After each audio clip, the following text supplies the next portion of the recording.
Ed Sheeran there for you. Now, next we are going to be talking about the National Inclusion Awards.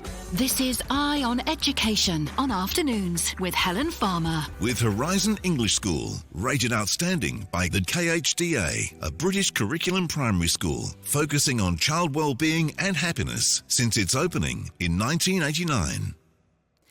With me now is Dr. Catherine O'Farrell. She's one of the founders of Incluzun. It's an organisation supporting people of determination in a holistic way across the MENA region and has been working in education inclusion for almost 20 years. Welcome to the show, Dr. Catherine. How are you?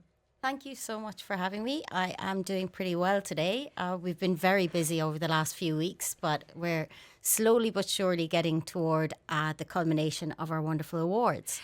Now, we're going to talk about the Inclusion Awards, but now your company it's Incluzun, spelled with a Z, but pronounced Inclusion. Inclusion, Did you spell it wrong by accident, or was that the goal? No, no. The domain name wasn't available for incluzun.com, so we took INCLUZUN. Oh, no, I was just being silly.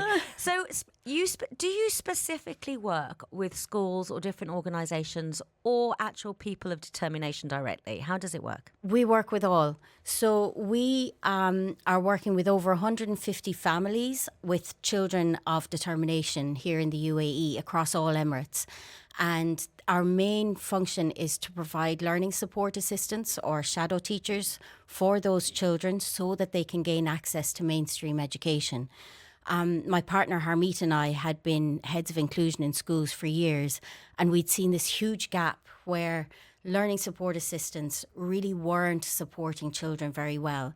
And there were so many families who were being denied access to schools. I mean, literally hundreds. And our main aim is to help tackle that number and reduce it and try to help families get access to the basic right of education. So are you saying that the learning support assistants weren't trained properly? They were just being put in a position, or? Absolutely, and that's still the case now. So there's no minimum requirement for learning support assistants role except for a basic high school diploma. Which is, there are lots of reasons for that. There's logistical reasons around kind of supply and demand and how we can support improving that minimum requirement. But part of what we want to do is to ensure that all of our LSAs have got experience, at least with the child who they're working with, have experience in the different needs that child has.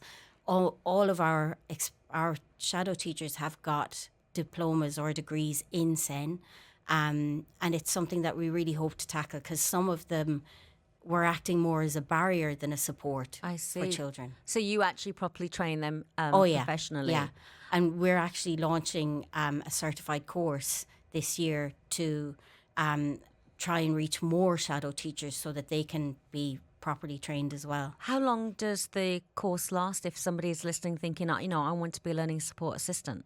Two options. There's a 40-hour course, and then you can add to that by an add-on for ABA, which is Applied Behavioural Analysis. It's a really popular therapeutic approach for supporting kids with different needs. And how many have trained with you so far?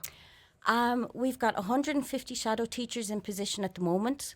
Last year we had maybe 150 or 60. Wow. So over the last 4 years, we've probably trained about 400 shadow teachers or more. And then you can connect them with schools, or they... We engage them directly. So a family will come to us. Yeah.